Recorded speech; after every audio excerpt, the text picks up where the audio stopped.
Apocalyptic threats that somehow caught the SCP Foundation completely off guard. Foundation operatives who have gone rogue and caused bigger problems than they were trying to solve. And even monsters created or made more powerful because of major boo-boos the Foundation made. That's right, these are the SCP Foundation's greatest failures. 'Cause hey, even groups trying to save the world drop the ball sometimes. Number 10. SCP-001 When Day Breaks. In the Foundation's defense, what can you even really do when the sun decides it's just not that into you? Because that's exactly what happened during SD Locke's proposal for the legendary SCP-001. The sun itself becomes a giant anomaly, its rays going from giving life to turning any organic creatures into living blobs of slime. This all happens in an instant, with seemingly no warning at all to the personnel of the SCP Foundation. In a literal split second, the veil of normalcy that the Foundation had worked for decades to preserve was wiped out. The Foundation was forced to go public and put out the message on global TV networks, as well as the internet, that they existed and that the only way to survive the present scenario was to avoid sunlight at all costs. They adjusted to the situation admirably at first, which is really the best they could do, given that billions were turned into blobs in the first hour of the incident. But their efforts to salvage this XK-class end-of-the-world scenario ultimately fell flat. This was because the situation evolved into something even worse.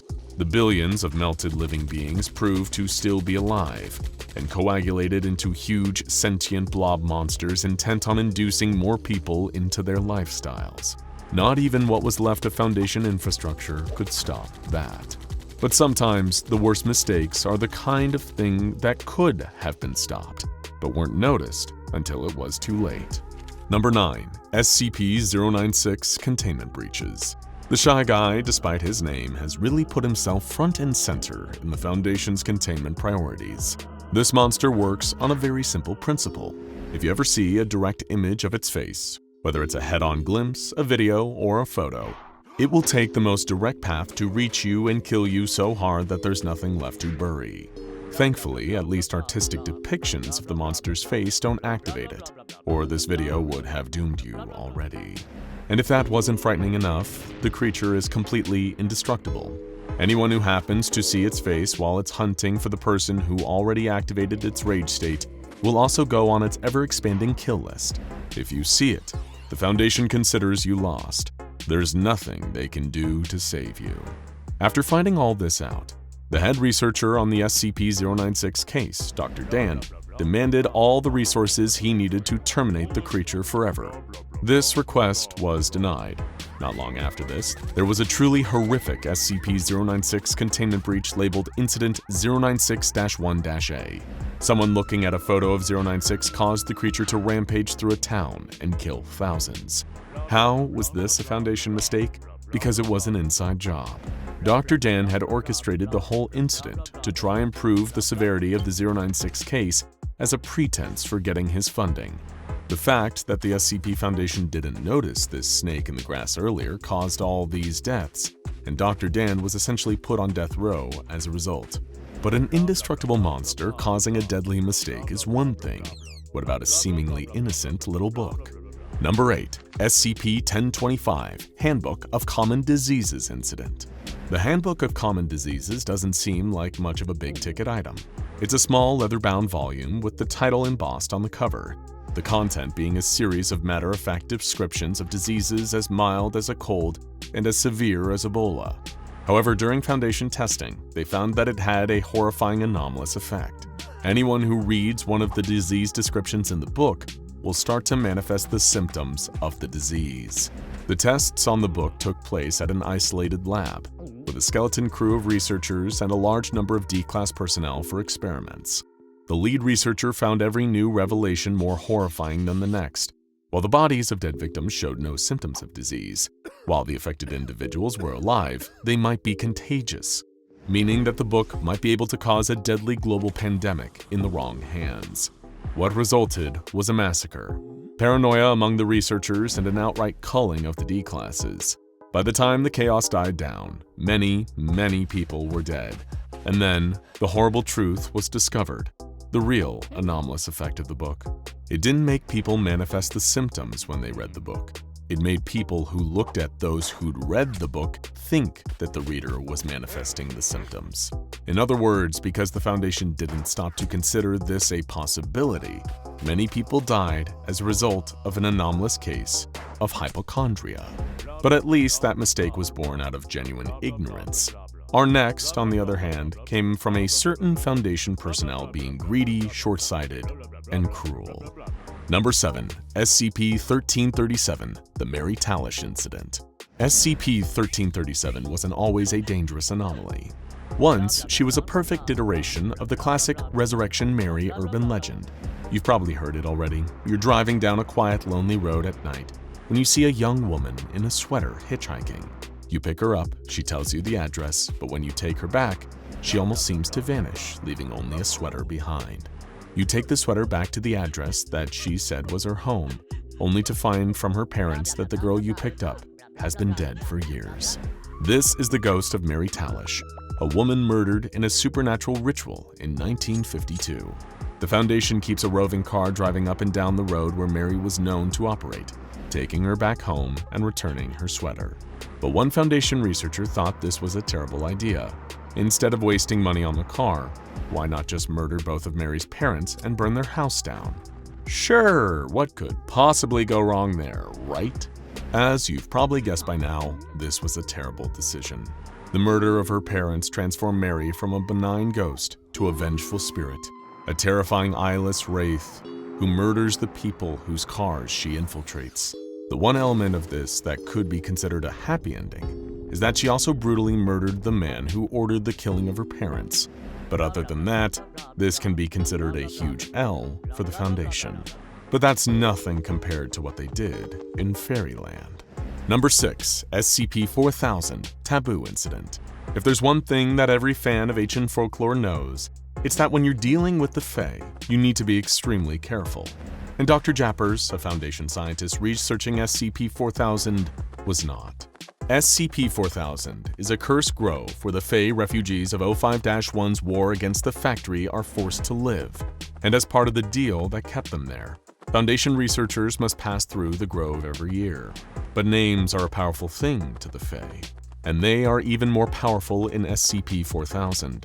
Part of the rules there involve never referring to something by the same name twice, and never answering to the same name twice. But Dr. Jappers found himself sucked into a conversation with a strange rabbit-like man, a member of the Fae, who engaged him in conversation, and in the course of conversation, he answered to the name Fellow Scholar twice, which allowed the rabbit man to steal the name Dr. Jappers and trap the researcher in SCP-4000 while he goes free. And he's still out there to this very day, doing who knows what. Sometimes a Foundation failure is the failure to defend themselves from an anomaly. Other times, it's their failure to give an anomaly a proper quality of life. Number 5. SCP-2241, Cameron the Crusader Incident. We'll keep this one quick because, honestly, it's a huge bummer. The Foundation discovered a 7-year-old boy from a dysfunctional family called Cameron, who had both reality warping abilities and a deep sense of justice. He wanted to be a real-life superhero. The Foundation also discovered that his powers would likely increase as he grew up, and were particularly sharp when he was in a state of emotional distress. The Foundation figured they could use a powerful and loyal reality warper on their side. So under the command of researcher Valdez, they gaslit Cameron and put him in dangerous situations to grow his powers and increase his loyalty. When the Ethics Committee caught wind of Cameron's torment, they tried to put a stop to it and bring researcher Valdez to justice. But the effort to help the boy was squashed by the O5 Council overruling it, deeming Cameron to be too valuable to the Foundation cause to be anything other than a living weapon. It's one of the biggest ethical travesties the Foundation has ever committed.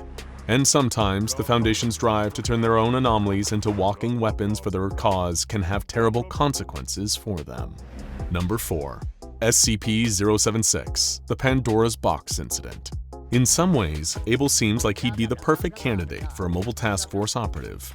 He's an immortal warrior, 7 feet tall, with unparalleled combat skills and the ability to generate weapons out of thin air. He's also got a lust for violence and is happy to kill anything or anyone without payment for the pure fun of it. So the Foundation decided to make lemonade out of this particularly violent lemon. and built the ironically named mobile task force Pandora's Box around him. There he could put his skills and violent temperament to good use. And to begin with, it was great. Pandora's Box had the highest mission clearance of any MTF in the whole organization. At one point, they ran out of work to give him. And so he slaughtered the rest of his team and everyone around him out of sheer boredom. Who could have ever predicted that as an outcome from putting a terrifying anomalous psychopath in the field? Abel might be a walking mass casualty event, but unlike our next Foundation mistake, it at least won't cause the end of the world as we know it. Number 3. SCP-2317 Door to Another World Ritual Failure. While it may look like just an old wooden door, SCP-2317 is actually one of the most dangerous SCPs in the entire catalog. It makes Abel and SCP-096 look downright cuddly by comparison. Beyond the door is a hostile desert landscape, underneath which sits an immense and extremely powerful monster known only as the Devourer of Worlds. It's kept in place by ancient chains built by a dead culture. The only way to keep the chains intact is a series of complex rituals the Foundation performs. Except, no. Those rituals are all a placebo, and the Foundation knows this. They just do it to keep up appearances, because those chains are in the long and arduous process of breaking. And when they break, the Devourer of Worlds might do exactly what his rather frightening name implies. And why the Foundation isn't deploying its considerable resources to make this priority number 1 is as big a mystery to us as the nature of the door and the Devourer itself. If the chains ever do break, then this might end up being one of the Foundation's biggest mistakes of all. And while some Foundation mistakes come from inaction, just as many come from really, really terrible action. Number 2. SCP-2419 The Laughing Men Incident. Amnestics. They're one of the most valuable tools in the Foundation's arsenal. A special anomalous medicine that can erase and rebuild human memories, which is excellent on the whole because it means you don't just need to murder someone for seeing something they shouldn't. The weird thing is, making those amnestics is always a messed up process too. One method involves feeding people to a giant eel we call SCP-3000. Another method involved getting it from SCP-939 with many voices, a series of horrific creatures that can imitate human speech and use weaponized amnesia to lure its prey. It's a real damned if you do, damned if you don't situation. But a Foundation researcher discovered that reconstructed memories after amnestics were more likely to stick if they were happy. One way to get happy memories was to surgically remove them from the brains of dead D-Class personnel and turn them into pure liquid joy. And this helped make a lot of happy, amnesticized people. However, there was a side effect. Turns out that removing the happiness from D-Class corpses literally turned them into monsters, namely SCP-2419, the Laughing Men, a gang of sadistic and indestructible humanoid creatures with immense strength and malice.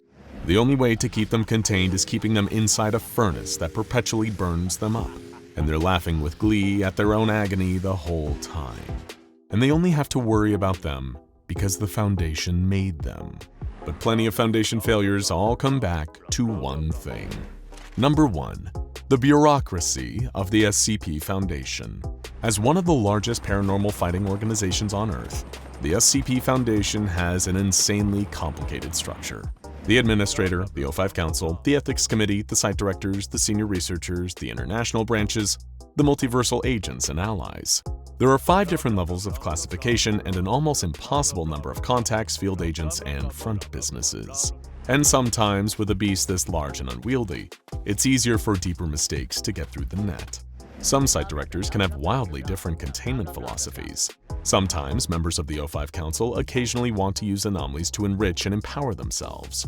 So the Ethics Committee desperately tries to reel them in when they pull that kind of stuff, along with hundreds of thousands of employees spread all across the globe and beyond. And with so many people pulling in different directions, should it really surprise you that so many monstrous mistakes make it through the filter? Maybe we'd be better off with a few smaller SCP Foundations instead of one big one. When you've got a little less power, you're a lot less likely to go mad with it. And you can quote us on that. Now go check out SCP-1025, Encyclopedia of Common Diseases, or SCP-2317, The Devourer of Worlds, A Door to Another World, for more.